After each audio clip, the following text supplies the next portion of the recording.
Қалайсыңдар достар? Сіздермен бірге мен Нұрлан қалам. Иә, білем, бұл арнада видео шықпағалы көп болды. Жылдан асып кеткен шығар, кешірім өтінемін достар. Бұл арнаның фанаттары болса, мен өзімнің басқа арналарымен жұмыс жасаған болатынмын. Бұл Нұрлан қалам, қалам Go. Міне көріп отырғандарыңыздай енді мына арнада да видео шықты. Бүгінгі видео сіздерге қызықты және пайдалы болатын шығар деген ойдамын. Өйткені мен дейтін Dopamine Voice студиясының офисына барған болатынмын. Олардың қалай жұмыс жасайтынын көрсеткен болатынмын және әрине сұхбат алған болатынмын. Егер де сіздер Dopamine Voice студиясын білмейтін болсаңыздар, мен сіздерге таныстырып кетейін. Ол студия дейтін қазақша дыбыстамамен айналысады. Олар анимелерді дыбыстайды, фильмдерді дыбыстайды, ойындарды дыбыстайды. Бір сөзбен Dopamine Voice студиясы дыбыстамамен айналысады, қазақша дыбыстамамен. Егер де сіздерге дыбыстама қалай жасалатыны қызықты болса, онда осы сұхбат видеода сіздерге пайдалы қызықты болу керек деп ойлаймын. Сонымен қатар мен негізгі арнамда Нұрлан қаламда Dopamine Voice студиясы туралы тағы да бір видео шықты. Ол видеода достар біз дейтін қалай дыбыстама жасалатынын көрсететін боламыз. Сонымен қатар мен өзімде дыбыстама жасап көретін боламын. Ол видеода достар өте қызықты. Көріп кетіңіздер. Бұл ұзын видео болады достар, сол себепті шайларыңызды алып келіңіздер, жақсы етіп тұрып жайғасып алып, осы сұхбатты көріңіздер. Барлығына жақсы қаралым тілеймін. Бекаға сұрақтар қоймай тұрып, бізде мұнда кішігірім сыйлық бар. Gamebox. Ана балалық кезімде болғанда да. Біздің GeekHub магазиндан сыйлық, біздің арнадан. Ішінде 500 ойын бар. Уже встроенный ма? Андай. Ішінде даже өзінің геймпады бар. Өйстіп ойнауға болады. Ашып берсем болады, көрсем болады. Так, бізде мына жақта анбоксинг. Ішінде Так, жақынырақ да. Так. Опа. Что-то қолым дірде жатыр. Так, ага. Бізде мына жақта редкалары. Мынау өзің джойстигі. Джойстигі, геймпад деп қой. Джойстик. Геймбой ғой? Геймбой, Геймбокс. Олдтар лайк басыңдар. Мен бала кезімде бір көршінің баласынан ойнағым. Жесткий впечатление қалдырып қойған. Так. Қосылмайды дейсің. Батарейкасы уже бар. Батарейкасы бар. Қосылу керек жалпы. Қосылуы қалай? Старт па? О, мына жақта не бар мына жерде. Міне. О, все, болды. English'тан да. Так, қалай мына жақта? English. Старт. Сен китайша тәлтек кеттің, қытайша. Так, бізде, короче, мен мына жақта немен енді пока. Пока түсініп алу керек управление. Супер Марио, давай. Ана R рестарт екен ғой, болды, короче, түсініп болды. Что-то a few moments later, да. Так. Он не оқып қойған. Так, старт. О, все, короче. Вот у меня, короче, сразу балалық ойын. Бадыр жоқ. Так, бұяқта бізде. В общем, короче, GeekHub магазиннен алдыңдар. Ссылкасы описаниеда. Қоя салайын? Реклама деп қойды. Жалпы Dopamine Voice деген не ол вообще? Типа Dopamine Voice туралы, типа, вообще, не ол, қаяқтан шықты, қай уақытта шықты? Dopamine Voice негізі 2021-де шықты, 2021-де шықты. И то басында TikTok'та қазақша дыбыстамаларды естіп жүрдім. Сол жерде өзімді қазақша дыбыстама істеп көрейінші. Негізі орысша бастайын деген ғой. Ойладым, қазақша контент аз ғой, қазақша істесем, мынау мүмкін бір жылдың ішінде мысалы тәжірибе жинап, сөйтіп үлкен белестерге жетуге болады деген ой келді. Соны бастап бір қазақша сиқырлы шайқас, магическая битвадан бір момент істедім, салдым. Тұрған жерінен просмотр жинап кетті. Кәдімгідей адамдардың көңілінен шықты десе болады. Сол кезде Астанадан Әділ деген бала көрсетіп жүр. Бізге бірге жұмыс істеуге ұсыныс тастады. Ол кезде 3 адам болдық басында. Камила деген тағы да бір қыз, ол да осы Dopamine Voice студиясының негізін қалаушысы. Сосын кейін ақырындап өзіміз бір-екі үзінділер істедік. Адамдарға ұнады. Басында бірінші қазақша істеп көрдік, орысша істеп көрдік, қайсысы жақсырақ адамдардың көрілімін, қаралымын жинайды деп. Сосын кейін өзіміз кастинг жасай бастадық. Мынандай дыбыстайтын адамдар, бастысы желание болса болды деген сияқты ше. желанияның дегенді қазақша қалай айтсақ болады? Қалауым, біздің өзіміздің ішкі қалауымыз соншалықты мықты болды, что бастаған кезімізде телефон микрофонмен ұстап жүрдік қой басында. Барлығы да сөйтіп бастаған. Андай болады ғой, бір қатты бірдеңені істегің келеді, бірақ соған условияны кейін не бар сол затпен бастап кетесің ғой.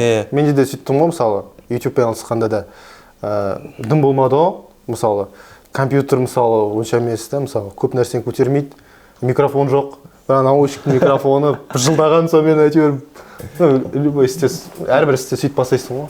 Әйтеуір телефонға жазылған бір проект болды бізде, сенің есімің деген. Кәдімгі бәрі телефонмен жазып шықты, әйтеуір оны толықтай шығарып, бірінші біздің не болды, полнометражный толық анимеміз. Сосын кейін ойлар келе бастады, бәріміз жиналайық бір жерге.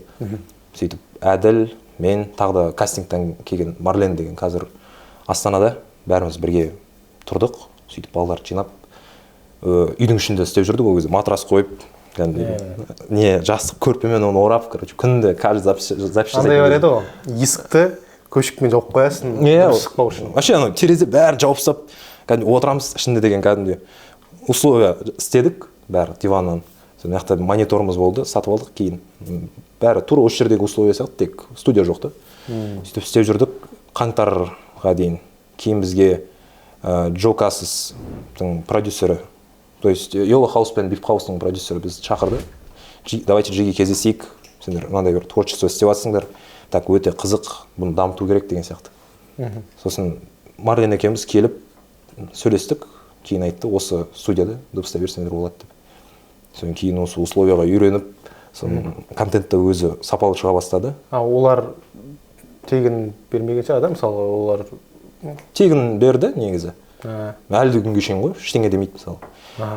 Тек басында бір проекттар істеген кезде оларды мынандай бірге істелінген. Жоқасыз деп айту керек. Айтып жүрдік, кейін уже айтты ғой. Так істей беріңдер, главное тоқтатмаңдар деген сияқты. Жалпы Джокасте қазір көп тиктокерларда солар менеджері ғой да? Тиктокерларда продюсері. Солармен бірге кездесіп тағы да бір цитата хитта болған Джоджодан. Джоджоның шытырма хикаясы деген сияқты, жұмақ көздері деген. Оңбаған. Тио. Төбелескің келе ме? Алыстан саған өз құдіретімді көрсете алмаймын. Сол жақта істедік. Сол кәдімгі просмотр жинатып кеттік қой сол жақтан. Уже түріңді көрсеткеннен кейін адамдар уже тани бастайды. Басында даусыңды ғана танып жүреді кейін. Негізі сол дыбыстамамен айналысатын адамдардың көпшілігінің мысалы түрін білмейді ғой, дауысын біледі, бірақ сол армияда сондай болды. Бірінші түрден жаттап алыңдар. Чисто кадрдан тыс қой біздікі. Армияда да балалар айтатын андай озвучканы.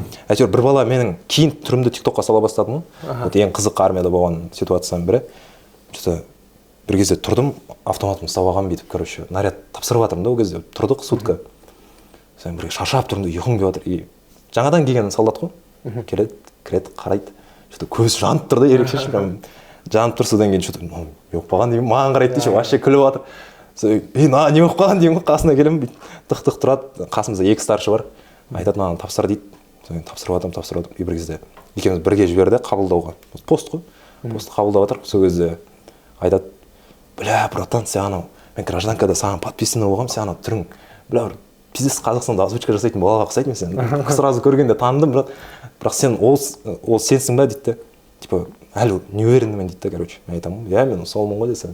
Базар саған гражданкада подписан. Сондай болады, менде де болады сондай. Таныған адам өзін танығанын көрсетіп қояды да, келіп қаса тұрады дейді. 1 минут тұрады сөйтіп. Сен сынып тұрасың да, танып тұрғанын. Бірақ сонда да ода пальт етпейді, о тұрады да өйстіп. Ойланып тұрады, жақындайын ба, жақындамайын ба. Сондай нәрсе. Бүгін сондай болды. Бүгінде де бана қалада жүредім, бір бала танып қалды. Өйстіп тұрды.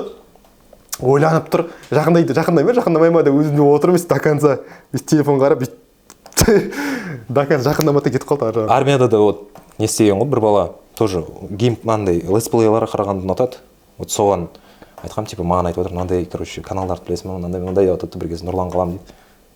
білемін нұран қалам деймін ғой сразу көрсетемін ғой короче инстаграм болды короче сразу мен қарап біз екеумізге подписанбыз көрдің бе деп қоясың содан кейін базар жоқ деймін сен вроде подписчигің ғой содан кейін көріп жүрген содан кейін вот егер көріп жатсаң короче бірге уже интервьюда отырық жалпы осы мамандыққа қалай кірдің да мысалы өзіңде шабыт болды да соған қарағанда да өзіңде қызығушылық болды да сол салаға да кішкентай кезінен айналысқан боларсың бәлкім негізі бала кезден осындайға әуестігім бар еді өйткені өзім байқамадым да ол не екенін білген жоқпын мысалы ше өйткені ата аналарым мысалы айтты так оқуға түсетін кезде де мен не істерімді білген жоқпын мысалы бағыт беріп жүруге болатын еді деген сияқты болады мысалы ата аналардан не болған жоқ па андай мысалы біздің көп ата аналар түсіне білмейді ғой қалай ақша табасың қалай табыс табасың не еді болашақ көбінесе стабильный бір жұмысқа кіріп алған мен өз басым ондайды білемін өйткені менде енді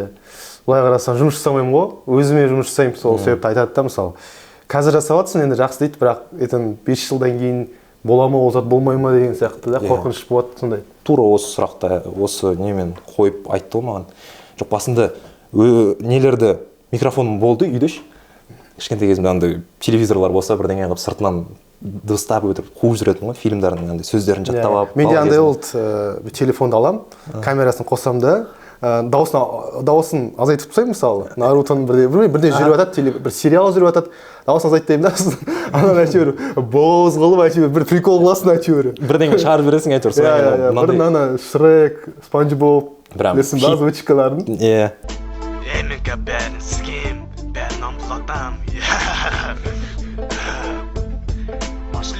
атақ тиме сені сол бұрынсындай озвучкалар атақты болатын мысалы даже кнопочный телефондарда нокияларда постоянно сондай озвучкалар болатын ғой қазақша бәрі андай күлкілі емес анау каждый видеосында интернет вроде ол кезде болмады чисто андай мобильный сетьпен кіріп ана жерде бір керемет бір шуткалар жоқ просто боуздың өзі күлкілі да соған жыртылып отырасың әйтеуір жанын салып жіберген ғой қазірге дейін актуальный ғой ана шректі озвучкасы сол маған айтты бұрын қарайтынбыз соны жалпы негізі осы салаға жету үшін не керек вообще қандай не істеу керек немен айналысу керек қандай дағдылар ең бірінші ол қандай мақсат деген сияқты ғой мысалы не қоясың алдыңа мысалы мен аяққа келген кезде мысалы басты мақсатым ол ақша табу емес ол біріншіден өзімнің ұнайтын ісім осыдан мен мысалы прям ләззат аламын да істеген кезде мен өзім оқыған жерім басқа да бірақ істеп жатқан затым басқа да мысалы медицинада оқыдым бірақ ол жақта практиканың өзінде жүрген кезде кәдімгі рабочий смена ғой жетіден алтыға дейін жасап жатқан сияқтысың ғой екінші жұмысын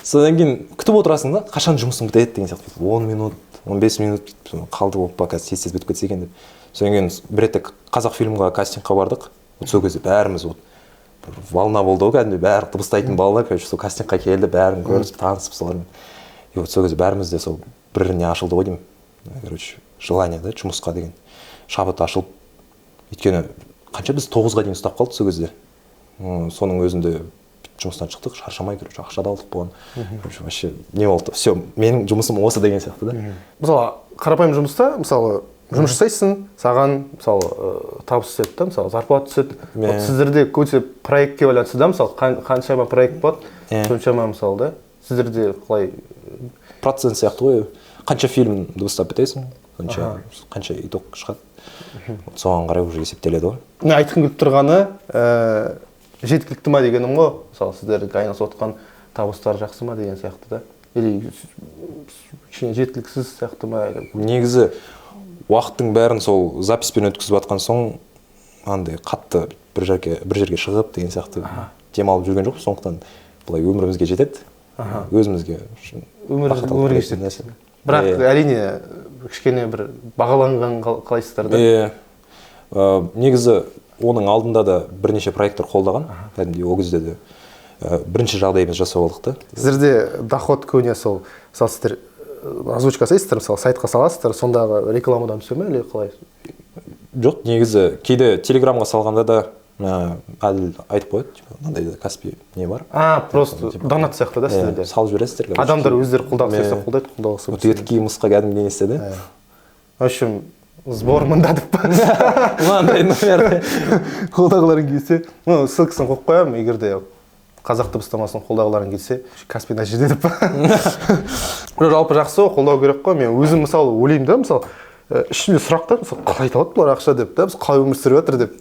неден тауып жатыр деген сияқты да мысалы мен ютубта мысалы түсінікті да сен видео түсіресің монетизациядан ақша түседі реклама жасайсың а вот дыбыстама сферасында жүрген адамдардың мысалы қалай табыс табатыны кішкене түсініксіз ең табыс табатын нәрсе ол адамдардан келеді да сырттан тыс мысалы мына жақтан үйде жатырмын так менің номерімді біреу тауып алды біреуге беріп жіберді так салам броның несін жасау керек деген сияқты типа мынандай бір не конкурс болайын деп жатыр мысалы жасау керек деген сияқты мысалы СНГ-да озвучкамен айналысатындар мысалы Анидап оларда мысалы өздерінің сайттары болады сол сайттарға салады өздерінің озвучкасын и анда реклама жүреді мысалы аниме қарап жатасың ставка жүреді рекламадан и олар содан процент алады сол сондай да адам көп та негізі олар істеп жатқанда да оларда кәдімгі жұмысқа айналып кеткен да кәдімгі олар еще хобби деді ма бірдеңе деген олар андай табыс көзі сияқты емес тек и донат та бар оларда адамдарға қайсының дауысы ұнайды сондай деген сияқты кейін де өзімде де бір түнде жатқан кезде бір идеялар келетін так осыны істеуім керек так осыны істемесем так бұл болмайды короче дейсің да бір кезде салдым так видеолар өтті ең анау қатты танымал болып кеткен бір не бар мем бар мен даже жек көретінмін жоқ қандай еді так Мадараны так өзім салғам тамақ істейін деп жатқанмын келдім телефонмен істей салғам ғой бос сөзді доғар бұл күш насыбайдың арқасында деген типа сондай не да бұл күш насыбайдың арқасында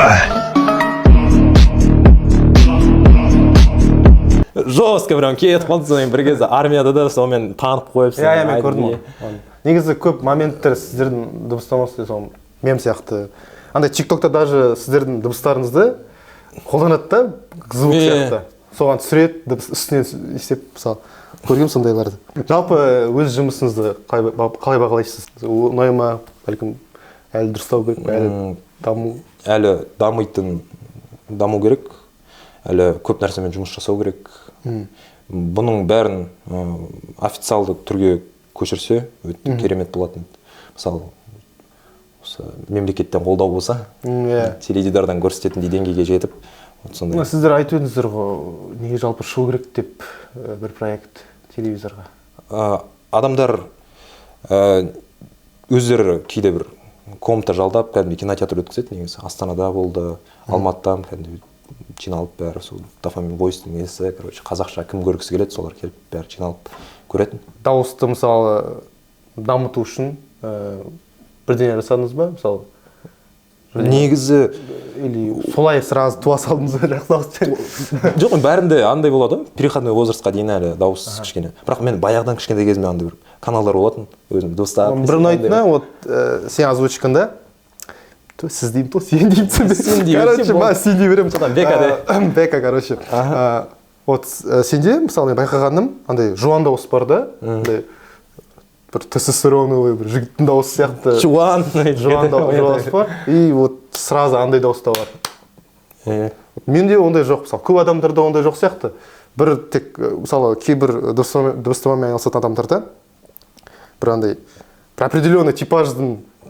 жасай алады да тек разноплановый емес қатты не болған сияқты соның бәрі сол бала кезден бері қызығып жүргеннен кейін ба негізі осындай жұмыс бар екенін маған негізі апайым айтқан басында карантин басталды сол кезде бір қатал апай болатын кәдімгідей бәрін сұрайтын андай бір сөзді айта алмай қалсаң соған бағаң түсіріп тастайтын содан кейін опа мынау сабаққа кәдімгі дайындалу керек дедім кәдімгідей дикциямен бүйтіп тұрып дайындалып сосын бір кезде айттым кәдімгі айтып беремін айтады так сен осы салада не істеп жүрсің дейді қандай ой бар сенде вот мен сенің орнында болсам қазір диктор деген нәрсе бар типа өзіңнің даусыңмен ақша табуға болады сондай либо актер бол деген содан кейін кейбір адамдар байқамайтын сияқты өзінде жақсы дауыс бар екенін да мысалы менде де университетте оқығанда бір бала болды мысалы негізі ол андай сабаққа нашар да сабаққа қатыспайды бірақ андай очень үшке оқитын бала сабаққа андай қызығушылығы жоқ бірақ оқыған кезде мысалы текстті бір рет есімде бар оған оқығысы келмейді бір үлкен текстті и ол андай бір National Geographic'тің дауысы сияқты оқып отыр ғой. Бәрі залда шокта, дауысы кәдімгідей жос. Содан кейін оны неге шақырып бастады, андай мероприятиялар өткізуге. И оның дауысы прям, ол негізі ол ешқашан дамытпаған сияқты оны. Өзі солай талант па, өзі түсініп, так осы маған керек па деген сияқты оймен бірдеңе бастамаса. Қазір білмеймін енді немен айналысатынын, дыбыстаумен айналыспайтын сияқты, бірақ негізі дауысы жестко оның. Қуаныш озвучкамен айналысты. Бағыт саған. Сондай бағыт беріп жүрген дұрыс та негізі. Любой нәрсе, мысалы, сол медицинада жүрген кезімде өзім ойладым, так, мен не істеймін, так, маған бұл жұмыс ұнамайды ғой. Басқа жұмыс көремін, может быть, деген сияқты. Бүкіл жұмыс істедім, такой вот, медицинада бүйтіп қашып кетейін деп жүрдім да. Содан кейін вот осындай дауыспен табуға болады деген сияқты отырып істейтін, прям қатты қиналмайтын жұмыс. Негізі бар қиналатын кездер. Бірақ негізі әрбір жұмыс қиын ғой. Өзінің қиындықтары да бар да, кейбір жақсы жерлер. Бүкіл жерде ғой, жақсысы да бар, жаманы да бар. Мен мысалы мұғалім болып жұмыс жасадым. Дәл сен сияқты негізі қатысы жоқ қой маған. Бірақ сол жасадым. Өйткені оның алдында ағылшын тілін курстарын өттім. Енді үйдегілер айтты, сен ағылшын курсын бітірдің, ағылшын білесің. Сабақ берді. Сол ағылшыннан сабақ беру керексің, немесе переводчик. Өзім переводчик болғым келді негізі, бірақ переводчиктің жұмысы табылмады, сол мұғалім болып кеттім. 1 жыл жасадым. Шыны керек енді. Жоқ, жақсы жұмыс қой, бірақ өзім сол мұғалім болып жүріп те, сол YouTube-тан видео түсіріп сөйтіп екеуіне бірге алып жүрдім. Балалар болды ма танитын? Болды, ол кезде де жақсы зияным болды негізі. Содан кейін жайлап енді сол өзім бір уақытта сосын жұмыстан шықтым. Көбісі қарсы болды. Бірақ үйдегілерге айттым. 1 жыл беріңдерші, пожалуйста. 1 жыл свобода беріңдерші. Өзім ұнайтын нәрсемен айналысып көрейінші. Егер де шықпаса ештеңе, 1 жылдың ішінде егер де ештеңе шықпаса, табыстым көрмей жатсам, онда қайтадан кіремін деп айттым. Мама айтты, жақсы деді. Содан кейін әйтеуір 1 жылда әйтеуір 1 жыл ма, жарты жылда ма даже бірдеңелер шығып содан кейін кеттім сонымен әйтеуір. Содан Алматыға ұшып кеттім. Дұрыс жасаған екен. Негізі шыны керек қиын болды негізі ол. Өзіме жесткий рамкалар қойып кәдімгі. Басында өзім телефоннан істеп жүргенде де үйдегілер айтқан, типа, иә, бірдеңді ұстап жүр. Содан кейін ойлаған ғой, мен тағы да высшыға тапсырсам, мен медицинскийға барамын дедім. Бірақ солай ойлап жүрдім, мен айтамын, актер боламын, короче, сөйтемін айтамын. Содан кейін бір кезде телевизордан шығасың деді. Опа, так, бірінші рет телевизордан шығамын. Ё-ма, қалай деді. Содан кейін болды, маған ертең телевизордан шығамын деген сияқты. Содан кейін уже телевизордан көріп, так уже успехты, нәтижелерін көреді ғой. Көргеннен кейін айтады, так, балам, актер қазір дыбыстайды. Жалпы актер болатын ой жоқ па болашақта? Актер. Соны оқып алғым келеді өзім. Негізі баяғыда. Негізі сол түсіп тұрған жерден кетіп қалды. Жалпы дыбыстамамен айналысатын адамдарда сол актерский тәжірибе бар ғой, мысалы. Ойнап білгесін кейіпкерлерді, солай ара жағында баянда уже бетімен де көрсету керек болады. Актермен тығыз қатынасы бар жұмыс. Қатынасы бар, иә. Ойната білуің керексің. Сергей Бурунов-ты білесің ба? Ди Каприоны озвучивать ететін. Ол сол дыбыстамамен айналысады, озвучкамен айналысады, и как раз фильмдерге де. Бірақ ол көбіне фильмге түскісі келді негізі. Бірақ фильмнен қатты жүрмегесін озвучкамен айналысып кетті. Ну, бірақ екеуімен де жалпы, екеуіне де жалпы. Леонардо Ди Каприоның дауысы. Вот ваша зарплата за год, как я их называю. Конфетти! Вы что, не хотите заработать, что ли? Ну в чем тогда проблема? Ну, көп адамдарды білем, көбінесе СНГ-ларды білем, не екенін білмеймін, бірақ солар туралы просто видео көп та YouTube-та, соларды көрсетеді, қалай дыбыстайтынын таныстырады да көпшілік адамдарға. Өйтіп көрсетпесе, уже ешкім көріп байқамап алуы мүмкін да. Еще ояқта андай бар ғой, адамдарды, мысалы бір Marvel-дың кейіпкерлері бар ма? Солардың дауыстарын соларға закреплять етіп тастайды. Болды так, онdan дауысын. Оларда вот сондай принцип бар. Вот мына персонажды, мына кейіпкерді сол адам дыбыстау керек. И шыны керек сол жақсы. Өйткені, мысалы, Том Крузды, Тони Старк, Марвелдағы сол бәрін дыбыстайтын сол бір адамдар ғой сол. Сіз басқа бір адамды дыбысын естісең, уже саған бір түрлі. Құлағың үйреніп. Мысалы, Ди Каприоны үйреніп қойғансың, Буруновтың дауысын естіп. Басқа дауыс болып тұрса кішкене. Бір түрлі, соған үйлеседі, прям уже прям сіңіп кеткен кәдімгі. Жалпы қандай танымал жобалармен, немесе брендтермен жұмыс жасап көрдіңіз, мысалы? Қандайлар еді? Жоқ дейсің. Жоқ, бар шығар. иә, Авиаселс. Авиаселс. Дешевый билет. Қалай? Ең арзан авиабилеттер табу сервисі. Так, авиаселс болды. Содан кейін тағы да бірнеше, мен что-то прям қатты есімнен шығып кетіпті. Салам бро. Салам бро, бренд. Момент. Так, бірақ негізі прям жұмыс істесек вообще деп. Так, тағы да бір коллабтар болған. Сосын көбінесе сол телеарналардан шықтық қой.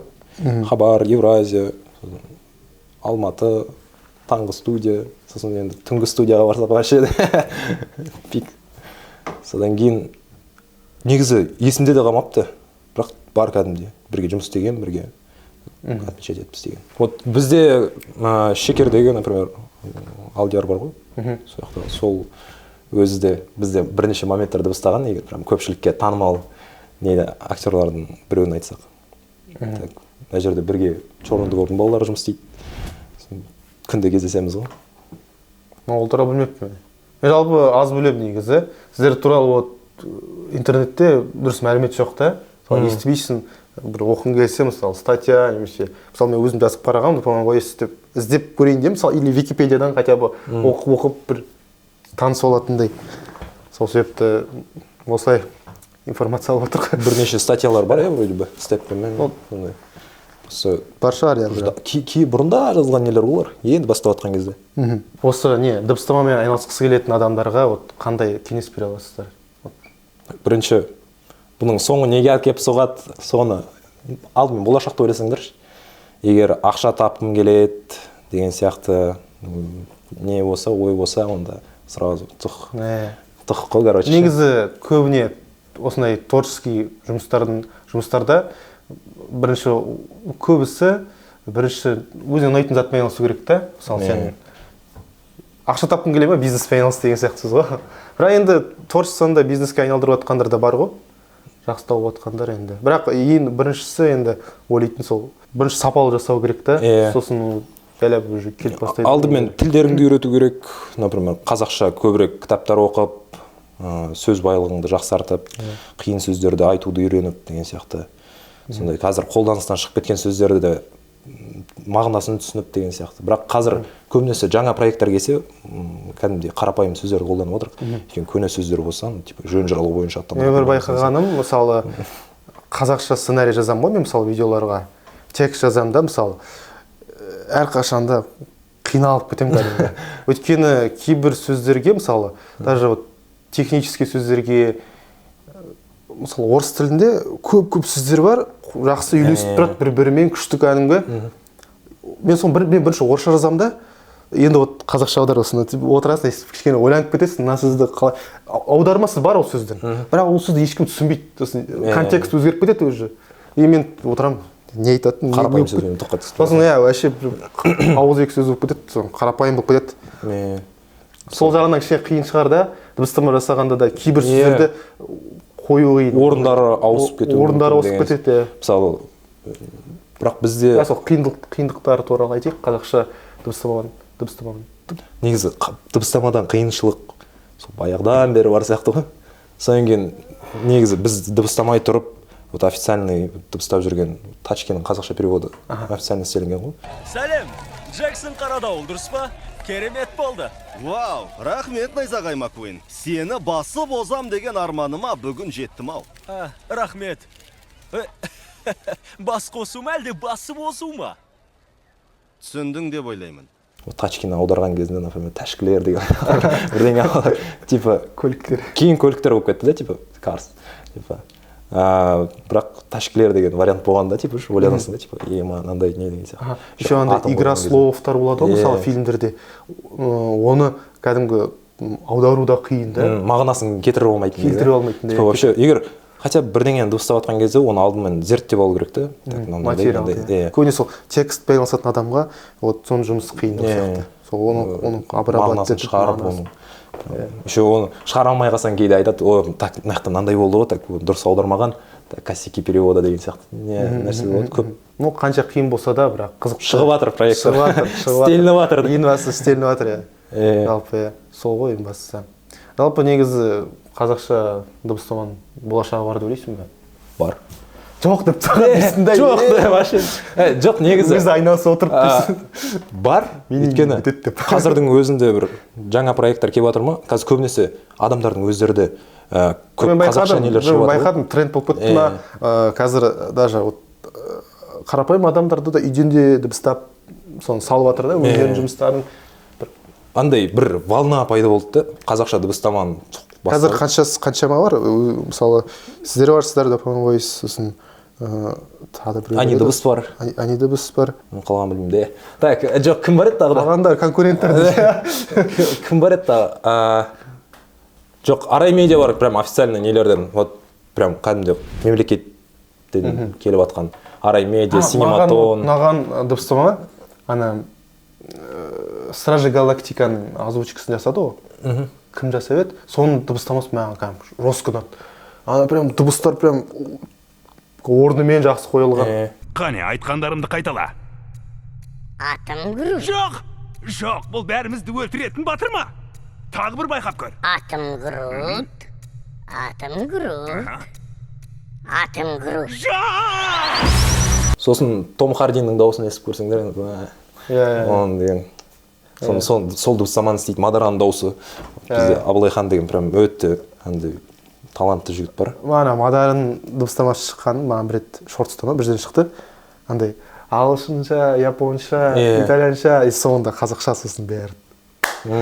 Бәрі еще басқа елдің адамдары мақтап отыр. Всегда знали, что Мадара это казах деген сияқты нелер келеді, типа. Ай, бұнда бірдеңе күшті ма, бірдеңе. Қатым, гоукаме кек.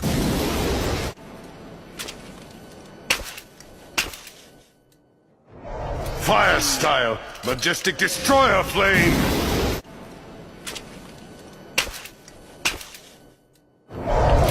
Стихия огня. Великое огненное уничтожение.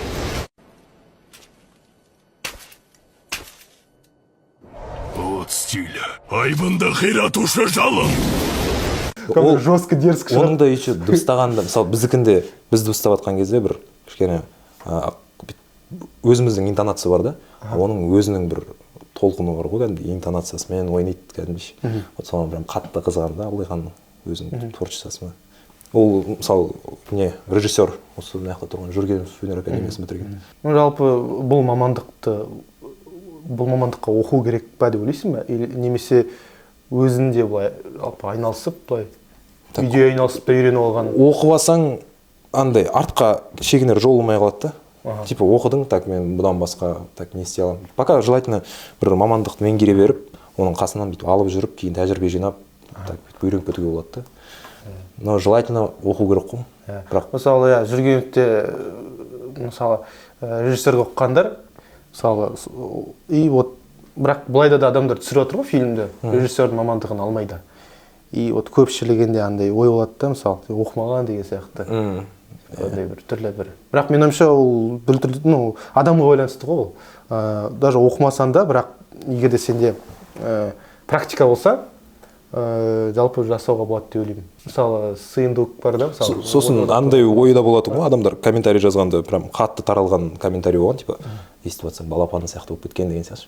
Ол жақта кейін бізде өзіміз сондай жұмыспен тағалып жұмыс істеген кезде түсіндік та, не үшін ол олай шығып жатыр деген сияқты. Негізі ол адамдар дыбыстаса кәдімгідей прям сразу попыткасы аз болады, кәдімгідей өзінің бір дауысының ерекшелігін көрсетіп жібереді да. Ал аяқта жұмыс не уақытты талап етеді да, содан бәрі бір дубльдан ұра береді, жұмысқа не істейді да, скоростьқа. Сондықтан балапанның озвучкасы жаман деп айтсаңдар, өте қателесесіңдер. Элементарно сол фразаларын алып кейде тиктокқа салып бір фильмнен аластап, солардың өздері де кәдімгідей. Бізде бір кездерде болды ғой, Қазақстанда сериалдар, турецкий сериалдар дыбыстады да. Былай қарасаң, анда көрініп тұр, андай уже рутина болып кеткенін дыбыстама. Анда көп уже эмоцияға берілуге тырыспайды да. Чисто ұра бересің. Иә, тек мағынасын берсе болды тек. Енді кішкене андай бар эмоция, андай, бірақ қатты емес, андай прям вживаться етіп кәдімгі. Дубляжбен вот кадрдан тыстың разницасы сода да. Дубляжын айтты, кіріп бітесің, дауысыңды жыртып айғайлап жатсың. Мультфильмдарды вообще андай жақсы көретін. Дауысыңды ойната бересің. Озвучканы алып тастап. Мысалы, фильмдерде соны қалай жасайды? Мысалы, американский фильм. Вот ішіне мысалы Дауыстарды дыбыстарды бля жазылады да, мысалы ананы звугын кәдімгі алып тастайды ғой ағылшынша дыбысты. Сондай программалар бар шығар да, мысалы звукты алып тастайды. өз звуктың ыңғайына келген нелер бар ғой. Мысалы мына жақта чисто спецэффектілер жазылады. Мына жерге адамдардың бір жануарлар бірдеңе жазылады, мына жақта адамдар дауыстар. Олар просто проектісін жібереді да, мысалы. Содан алады да, чық дауыстарды алып тастайды. Бәрі орнында тұр деген сияқты. Жалпы болады деп ойлаймын да осы. Бірден айтқың келе ма? Мен мысалы бірден ұмытып кетуім мүмкінмін. Қызықты бір сұрақтар. Мысалы өзің бірден айтқың келсе, бір айта алмай жүрген бір нәрселер болса. Менде бір ой болған негізі что-то есімнен шығып кетті қазір. Менде де негізі бір өздерің жандарың сезеді ғой прям. Так, мен осыны істесем, так, бұл адамдарға ұнайды. Осыны істеймін. Ешқашан да задний шаг бермеңдер. Егер біреу жаман айтып жатса, сендер наоборот оны ответ қайтармай, лучше оны бір жақсы жағын алып, сол жерден бірдеңе түйін жасап, ары қарай дамуға тырысыңдар. Сол кезде тек қана нәтиже сол кезде болады деп ойлаймын. Тоқтамау керек қой. Неважно, какой скоростью, брат, главное вперед. Все, мотивацию надо поднять. Мотивацию надо поднять. Осымен сұхбат бітті, достар. Сіздерге ұнаған шығар деген ойдамын. Өздеріне егерде бір пайдалы ақпарат алған болсаңыздар, мен қуаныштымын. Сіздермен бірге нұрлан қалам, достар. Тағы да қандай видео қалайсыздар осы каналда. Давайте, достар, сау болыңдар.